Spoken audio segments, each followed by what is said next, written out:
अस्सलाम वालेकुम everyone, this is me Hadiya Fayaz और आप देख रहे हैं सुनो स्पोर्ट्स। और मेरे साथ इस वक्त मौजूद हैं senior sports anchor Chaudhary Irfan Zaheer. जैसे कि आप लोगों को पता है, चैंपियंस ट्रॉफी का जो रंगारंग मैदान है वो सजा हुआ है और कल फोर्थ मैच होने जा रहा है, ऑस्ट्रेलिया वर्सेस इंग्लैंड। रिवायती हरीफ हैं, जैसे इंडिया और पाकिस्तान होते हैं, बड़ा टाकरा होता है, वैसे ही कल भी एक बड़ा टाकरा होगा।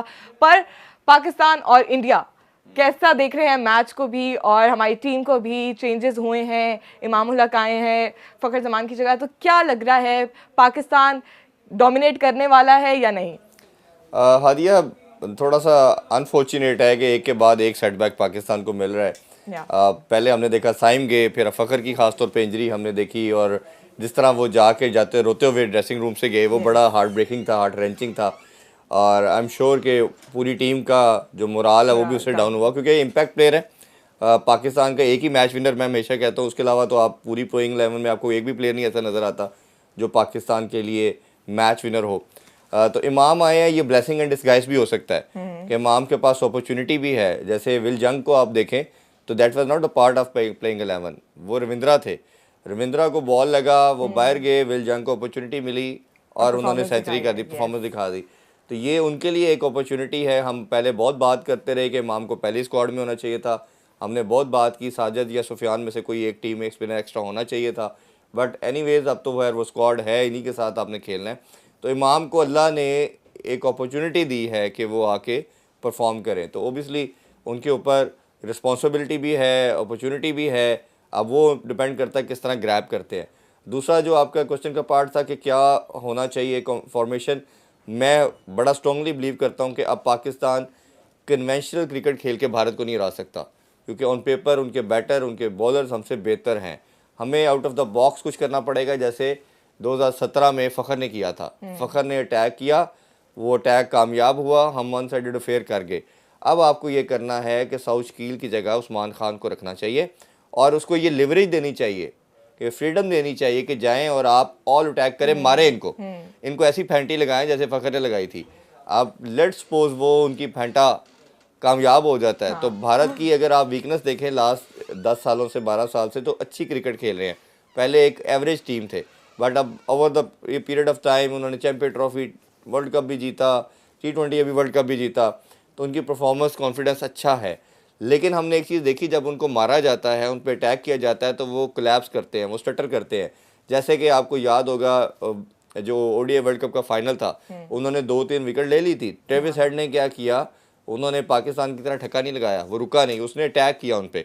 जैसे ही अटैक किया उनकी बॉलिंग लाइन अप शटर कर गई। इवन कल के मैच में आप देखें, बांग्लादेश के 5 आउट हो गए थे जब पार्टनरशिप एक लगी जाकिर की और हरिडोए की, तो आपने देखा कि वो इतना इम्पैक्ट आया कि एक रीज़नेबल टोटल कर दिया। तो भारत का वो कॉन्फिडेंस उस तरह नहीं है, ख़ास तौर पे जब से बुमराह उनके पास नहीं है, तो वो लैग कर रही है उनकी बॉलिंग लाइनअप। और मेरा मानना ये कि भारत, शायद मैंने कल भी जिक्र किया था कि 2 प्लेयर्स उनके स्क्वाड में होने चाहिए जो गलती कर रहे हैं भारत। एक तो ऋषभ पंत किसी तरह बाहर नहीं बैठता, वो ऐसा बड़ा मैच विनर है, हमेशा टीम में अंदर होना चाहिए। जब आप टेस्ट में उसको खिला रहे हैं, जो समहाउ डिबेट की जा सकती है कि उसकी गेम को वो सूट नहीं करता, इस पर बहुत डिबेट हुई थी जब ऑस्ट्रेलिया के खिलाफ खेल रहे थे। ODI और T20 तो 100% उसके स्टाइल को सूट करता है, और वो एक ऐसा प्लेयर है जो सिंगल हैंडली गेम को उनकी तरफ से भी अवे लेके जा सकता है। क्योंकि देखें, अगर रोहित शर्मा जल्दी आउट होता है तो उनके भी 4-5 प्लेयर एक तरह खेलने वाले हैं। विराट कॉन्फिडेंस में नहीं है, फिर इसी तरह शुभमन गिल भी थोड़ा रुक के खेलते हैं, फिर आपका KL राहुल भी थोड़ा रुक के खेलते हैं। शहरयार आयर की बात कर सकते हैं कि वो थोड़ा सा रुकता है, फिर बाद में मारता है, चार्ज करता है, फिर या पांड्या एंड में आता है। तो आपकी टीम के पास ऑप्शन अवेलेबल है, उनका डग आउट इतना स्ट्रॉन्ग है कि वो लड़के ले सकते हैं। फिर इसी तरह डग आउट में देखें तो वीरेंद्र चक्रवर्ती, वो एक ऐसा बॉलर है लास्ट 1-2 साल में जिस तरह उसने अपने आप को ट्रांसफॉर्म किया, जिस तरह उसने अपनी बॉलिंग स्किल को वाइड बॉल में इन्हेंस किया है। चाहे आप IPL से देखें और अभी इंग्लैंड की सीरीज़ पे देखें, मेरा ख्याल है इससे शानदार स्पेल किसी स्पिनर का आपने देखा नहीं होगा दोनों टीम की तरफ से। तो उसको आपने डगआउट में बैठाया और आप 2 एक तरह के बॉलर खिला रहे हैं, अक्षर पटेल को भी और जडेजा को भी। जडेजा को देखेंगे तो 2 साल से उसकी बॉलिंग में कोई परफॉर्मेंस नहीं है। बैटिंग में ठीक है, वो आपकी बैटिंग को डेप्थ को देता है, बट मुझे ये समझ नहीं आती कि 7वें नंबर पे तो आपका हार्दिक पांड्या आ रहा है, ठीक है, अक्षर पटेल आपके पास है, तो 5 आपके पास मेन प्लेयर हैं, 2 ऑलरेडी आपके पास ऑलराउंडर हैं। मेरा नहीं ख्याल भारत को उसकी ज़रूरत पड़ने वाली है कि आप 8वें नंबर पे भी एक बैटर रखें। अगर उसकी जगह वो वीरेंद्र चक्रवर्ती को रखते हैं तो उनका बॉलिंग की जो डेप्थ है वो बहुत बढ़ जाएगी और वैरायटी ऐड हो जाएगी, क्योंकि अक्षर पटेल भी लेफ्ट आर्म स्पिनर है, वो भी स्पिनर है, कुलदीप चले रिस्ट स्पिनर है, वो डिफरेंट है। इससे वेरिएशन उनका हो जाएगा, उनकी स्किल लेवल इन्हेंस हो जाएगा। बट मुझे लगता है कि भारत इधर से थोड़ा सा गलती कर रहा है और ये शायद उनको ऑन द गिवन डे किसी अच्छी टीम के अगेंस्ट जब उन पर अटैक हुआ, कल अटैक जब हुआ तो हमने देखा कि वो थोड़ा स्वेटर हुए, तो ये मेरा ख्याल है इधर वो ट्रिक को लूज़ कर रहे हैं। अच्छा, तो ये बता दें कि इमामुल हक की आपने बात की है, तो इमामुल हक के ऊपर एक एक्स्ट्रा प्रेशर भी होगा, काफ़ी टाइम से वो खेल नहीं रहे, पाकिस्तान टीम के साथ वो कैरी भी नहीं हो रहे, और इसके बाद आप आते साथ ही आप सबसे बड़ा मुकाबला उनको खिला देंगे इंडिया और पाकिस्तान का, उस पर उनके ऊपर कितना प्रेशर होगा? क्योंकि अभी हमने प्रेस कॉन्फ्रेंस अभी देखी है, मीडिया टॉक की हारिस रऊफ थे, उस पर उन्होंने कहा कि हमारे पे कोई प्रेशर नहीं, हमारे सारे प्लेयर्स बिल्कुल ईजी हैं, काम है, और हम अगला जो मैच होगा उसमें हम बिल्कुल फॉर्म में होंगे, सारे प्लेयर्स इन एक्शन हमें दिखाई भी देंगे। तो आपको क्या लग रहा है कि इमामुल हक के ऊपर एक्स्ट्रा प्रेशर होगा? क्योंकि लास्ट पाकिस्तान तो हारा मैच, इंडिया जीता है मैच, उनके पास एडवांटेज है, इंडिया उधर ही उसी ग्राउंड में मैच एक जीत चुका है, खेल चुका है, पर पाकिस्तान नहीं खेला, पाकिस्तान हारा भी हुआ है, पाकिस्तान के ऊपर एक्स्ट्रा प्रेशर है, इंडिया के पास कम है। तो क्या लग रहा है हमारे प्लेयर्स कितने अंडर प्रेशर होंगे? पाकिस्तान इंडिया मैच का तो दोनों टीम पे होता है, ये तो होता नहीं है कि ना हो, हमारे प्लेयर पे जितना मर्जी कह लें कि हमें नहीं है, पर बहुत प्रेशर है। पाकिस्तान पे 3-4 तरह का प्रेशर है। एक तो ये है कि आप डू एंड डाई की सिचुएशन में आ गए हैं, अगर ये मैच हारे तो आप इवेंट से बाहर हैं, आप होस्ट कर रहे हैं और आप ही बाहर हो जाएंगे। दूसरा पाकिस्तान पे प्रेशर ये है कि आप पिछले 2 आईसीसी के इवेंट के अंदर जीते हुए मैच उनसे हारे हैं, जो कि 90% आपके हाथ में गेम थी और आपने उधर से वो विक्ट्री को लूज़ कर दिया। T20 वर्ल्ड कप जो हो रहा था इंडिया के साथ, ऑस्ट्रेलिया में जो खेला मेलबर्न में, 2 ओवरों में आपको पता है कि ऑलमोस्ट 35 कुछ चाहिए था, इवन 8 बॉलों में 32 चाहिए था, हारिस रऊफ ने 2 छक्के खाए। तो नफ्स की तो बात उन्हें करते हुए सोचना चाहिए था कि आपने खुद कोलैप्स किया, और आपने पिछले मैच में भी देखा कि आप प्रेशर को किस तरह गेज कर रहे हैं, आप नहीं कर पा रहे। ठीक है, तो ये तो स्टेटमेंट की हद तक तो कुछ भी आप बोल दें, लेकिन ये प्रैक्टिकली हमें नजर आ रहा है कि आपके अंदर भी मसले हैं। मैच में आते हमें नजर आ गया था हमारी टीम की बॉडी लैंग्वेज क्या थी। फिर इसी तरह तीसरा प्रेशर ये है, होना जरूरी है, और तीसरा प्रेशर ये है कि आपका ना किंग चल रहा है ना ईगल चल रही है, कोई भी आपका किसी तरह भी कुछ भी नहीं चल रहा। ठीक है, तो ऐसे इसको आप समझाएं कि क्या क्या नहीं चल रहा, क्यों बाबर नहीं चल रहे, शाहीन नहीं चल रहा, हारिस नहीं चल रहा, कोई भी नहीं चल रहा, क्यों नहीं चल रहा? ये तो पहले जो भड़ास निकाले थे वो निकाले थे नहीं, वो ऑब्वियसली ये स्टेटमेंट की हद तक, और ये जो आप बातें करना कि हमें कोई प्रेशर नहीं है, हम कर लेंगे, ये ऐसे हो जाएगा जैसे रिजवान ने कहा जी किंग कर लेगा, फिर उन्होंने कहा जी मसले कोई नहीं है, में जवाब देंगे, ग्राउंड में हमें जवाब मिल जाता है भाई, आप अच्छा, हार जाते हैं। इसके सारे प्रॉब्लम के अंदर ना एक आपके पास होप भी कहीं ना कहीं आती है।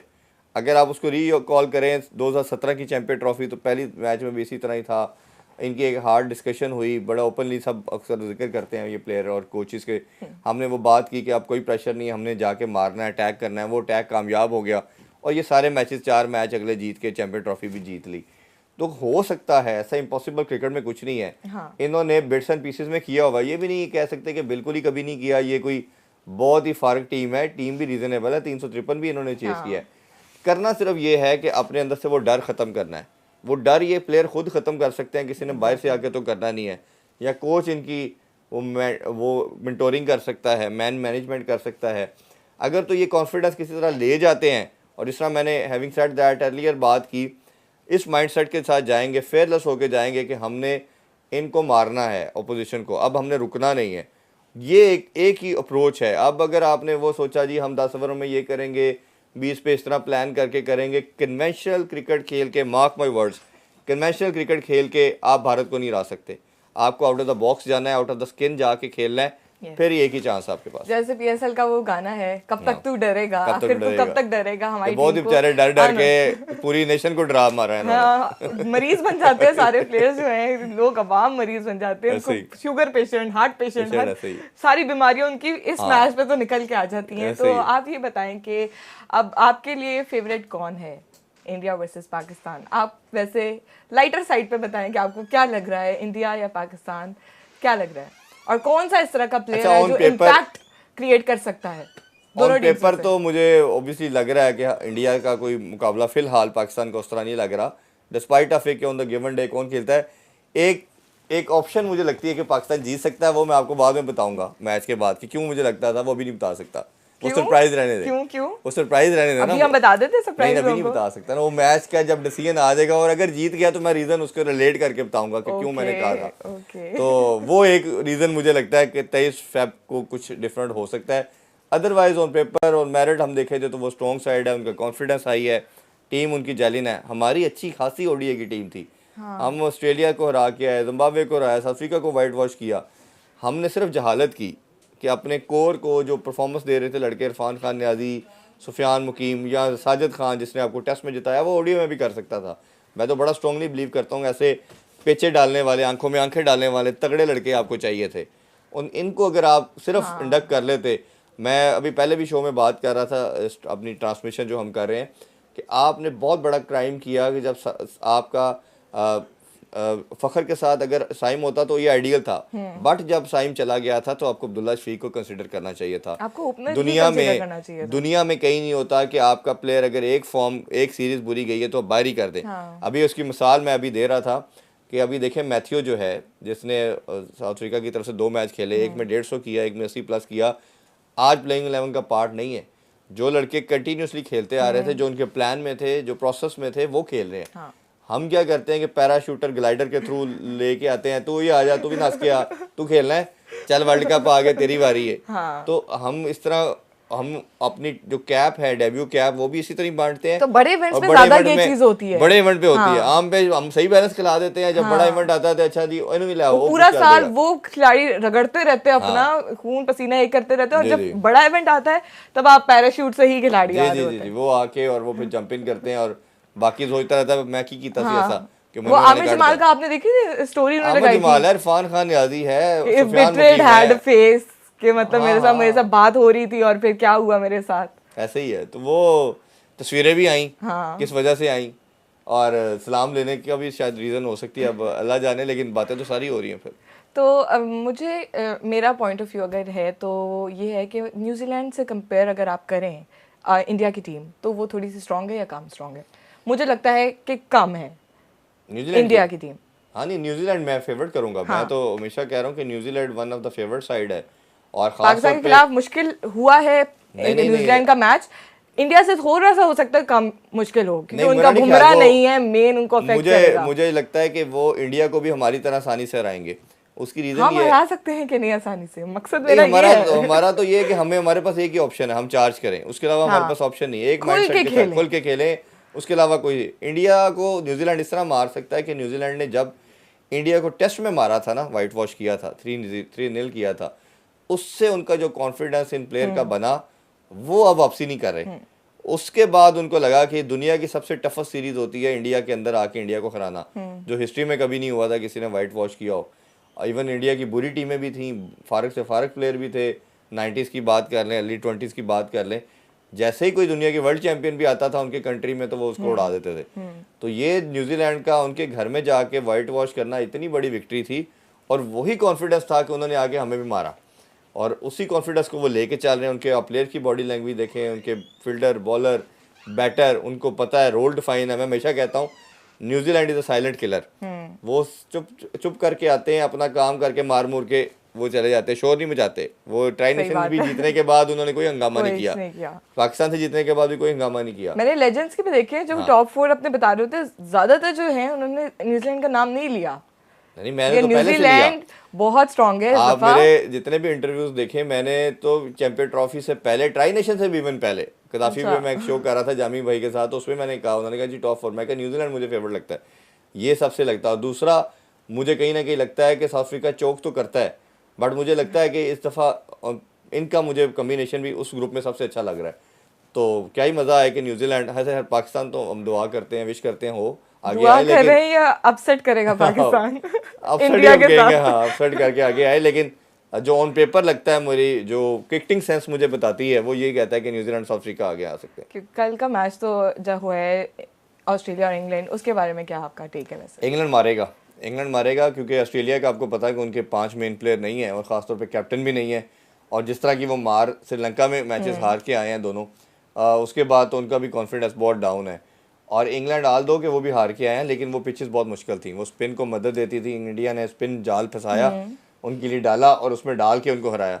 और अभी देखे तो ये लाहौर की विकेट जो है वो बैटिंग विकेट है, उनके लिए बहुत आसान होगा मारना, और उनके पास इतनी स्किल नहीं है ऑस्ट्रेलिया के पास। देखें उनकी बॉलिंग के अंदर आप देखें तो एक जैम्पा एक सीजन बॉलर है, बाकी तो उनके जितने बॉलर आप देखेंगे वो रेगुलरली नहीं खेलते आ रहे। तो मेरा ख्याल है इंग्लैंड की तो पूरी फुल स्ट्रेंथ है, फॉर्म पे ज़रूर बात कर सकते हैं, बट एक आधा प्लेयर भी उनका चल गया तो वो ऑस्ट्रेलिया का कोई चांस नहीं है। सही है। लास्टली मैं आपसे ये पूछना चाहूंगी कि इंडिया और पाकिस्तान के मैच में आपको इम्पैक्टफुल प्लेयर कौन लग रहा है? हमारी पाकिस्तान की टीम से एक बता दें और एक इंडिया की टीम से बता दें। हमारी टीम में तो कोई भी नहीं है। कोई हो तो सकता है, कोशिश करें।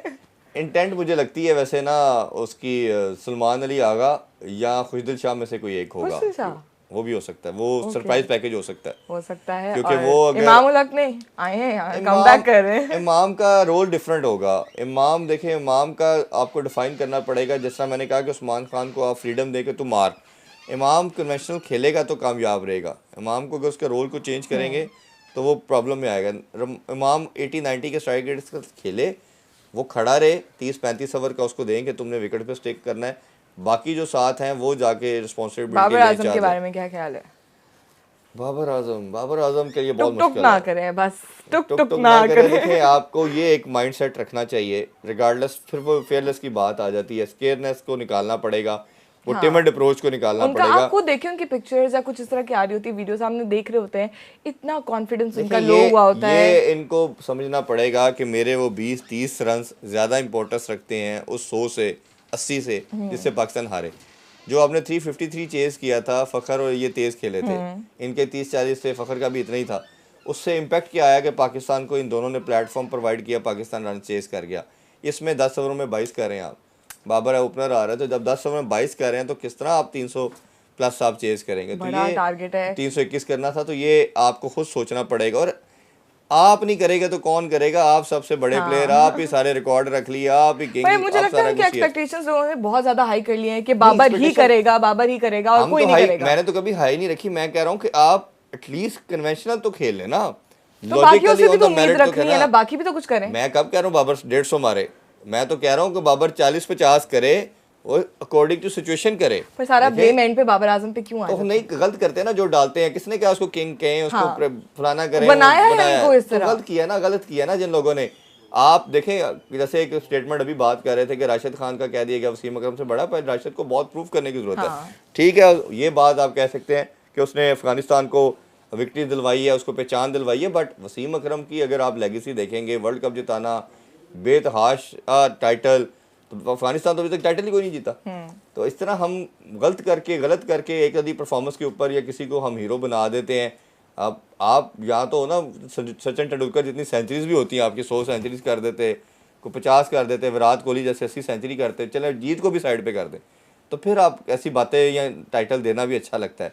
तो खैर हमारा मसला ये है कि बुरी परफॉर्मेंस पे हम दुश्मन भी बन जाते हैं, अच्छा करे तो हम आसमान पे बैठा देते हैं। तो उसको भी, फैंस को भी, लोगों को भी बैलेंस रखना चाहिए, इनको भी इनकी लिमिट में रखना चाहिए। ठीक है, तो वो जब सर पे चढ़ाते हैं तो वो भी औकात से बाहर होते हैं, नीचे करते हैं तो तब भी वो फिर गलत हो जाता है, वो भी आप एम्बैरसिंग करते हैं अगले दूसरे के लिए। तो ये मेरा ख्याल है बैलेंस हमें भी रखना चाहिए। इंडिया की टीम का इम्पैक्टफुल जो मेरी नज़र में था उसको तो ये खिला नहीं रहे। कौन? मैंने ऋषभ पंत का कहा। ओके। अब इनका बैटिंग में तो रोहित शर्मा। ओके। रोहित शर्मा अगर हम पकड़ लेते हैं, उसको जल्दी आउट कर लेते हैं तो वी हैव अ चांस, क्योंकि बाकी उनकी बैटिंग हमें हर्ट करने वाली नहीं है। वो एक ऐसा प्लेयर है। कोहली आउट ऑफ फॉर्म है, आप जरूर बात कर सकते हैं, कोहली हमारे खिलाफ हमेशा चलता है, बट कोहली मुझे लगता है प्रेशर में होगा, बहुत टाइम लेगा। रोहित शर्मा फॉर्म में है या नहीं है, उसने लिहाज नहीं करना, उसने आपको बॉल फर्स्ट से ही पाकिस्तान पे अटैक करना है, मारना है। वो 10 ओवर भी खड़ा रह गया तो गेम हमारे से बाहर है। जैसे मैं उस्मान के लिए बात कर रहा हूँ या फ़खर का हम कहते हैं, तो आपने उसको आउट करना है।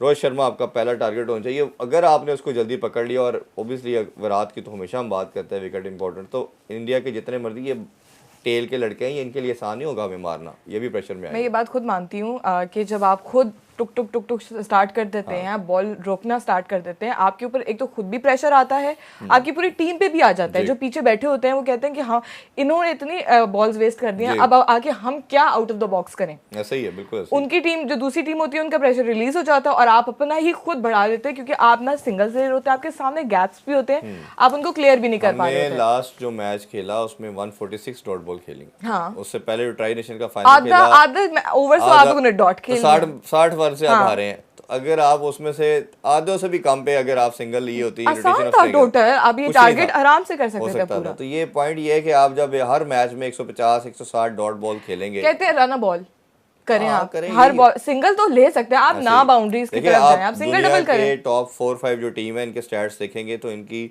डॉट बॉलें जो होती है एक मैच के अंदर 60-70, तो वही ना आती नहीं ना, यहाँ मारते हैं तो यहाँ ठक्का लगाते हैं, रोकते हैं, तो ये स्ट्राइक रोटेशन आना ना, वो प्लेयर होता है जिसको स्ट्राइक रोटेट करना। बिल्कुल ऐसे ही।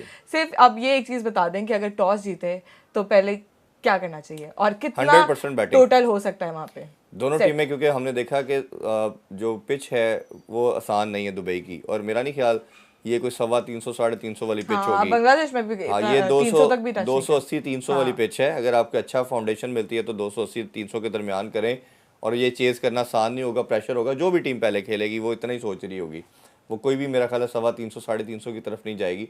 हाँ, एक आधे प्लेयर से, जिस तरह मैं उस्मान का कह रहा था कि उसको लेवरेज देंगे, तू मार, बाकी एक को तो देनी एक को देनी पड़ेगी आपको। वो अदरवाइज जो इस तरह का प्लेयर फखर जमान था वो तो अब नहीं है, तो वो एक उस्मान के पास एक ऐसा प्लेयर है जो सर्कल के ऊपर से शॉट मार सकता है, बाकी किसी को मारनी भी नहीं आती। तो एक आपको उसको कॉन्फिडेंस देना पड़ेगा। और बाकी जो है कि ये सेटबैक है हमारी पाकिस्तान टीम में, को, क्योंकि अभी हम ना हमारे बैटर चल रहे हैं ना बॉलर चल रहे हैं। जब ऐसी सिचुएशन वो भी नहीं चल रहे, जब ऐसी सिचुएशन होती है कि आपकी स्ट्रेंथ कुछ भी नहीं होती तो फिर आप बैटिंग करते हैं। और फिर जब प्रेशर गेम होती है उसका भी फंडामेंटल यही है, उसका भी रूल यही है कि आप पहले बैटिंग करते हैं। तो ये और ड्यू भी नहीं आ रही है अगर दुबई में, तो ये सारे सिनेरियो को देखते हुए पाकिस्तान को पहले बैटिंग करनी चाहिए। Thank you so much Irfan Zaheer, आपने हमें टाइम दिया और काफ़ी अच्छी आपने बातें बताई हैं। प्रेशर दोनों टीम्स के ऊपर होगा, इंडिया और पाकिस्तान का बड़ा मुकाबला होगा। इंडिया भी फेवरेट है, पाकिस्तान भी फेवरेट है, लेकिन अब ये देखना ये होगा कि दोनों में से कौन बाजी मारता है। हम सपोर्ट तो पाकिस्तान को करेंगे, पाकिस्तान मैच जीते, क्योंकि अगर मगर होगा उसके बाद पाकिस्तान को डू एंड डाई कोई अगर मगर नहीं होगा। अगर हार गए तो हम वापस घर में आके रेस्ट करेंगे, कहते हैं डू एंड डाई। फिर ये रोजे रखेंगे, नमाजें पढ़ेंगे, फिर कोई अगर मगर नहीं है। और अगर हम किसी तरह सेमीफाइनल पहुंच गए तो रमजान में सेमीफाइनल फाइनल होना, फिर हम जीत भी सकते हैं। तो कल हम तब ज्यादा दुआएं कबूल होती हैं। फिर हमने पहले भी चैंपियन ट्रॉफी रमजान में जीती थी, बस सेमीफाइनल फाइनल ही पहुंचना है, उससे बगैर हाल पहुंचना ही है। डू और डाई लोग कहते हैं, हम तो कहते हैं डू एंड डाई फिर क्योंकि उसके बाद तो मुझे लगता है वर्ल्ड कप के बाद जिस तरह मायूसी हुई थी, अब मायूसी कोई बर्दाश्त नहीं करेगा। मुझे लगता है ना फैंस करेंगे, कोई भी नहीं करने वाला। तो हमें उम्मीद है कि पाकिस्तान अच्छा मुकाबला करेगा, अच्छी फॉर्म में है पाकिस्तान, आना भी चाहिए इंडिया के खिलाफ। पाकिस्तान एक अलग टीम बन के सामने आता है। तो आज का जो प्रोग्राम है वो इतना ही, हमें दें इजाज़त और अगले प्रोग्राम के लिए इंतज़ार करिए। अल्लाह हाफ़िज़।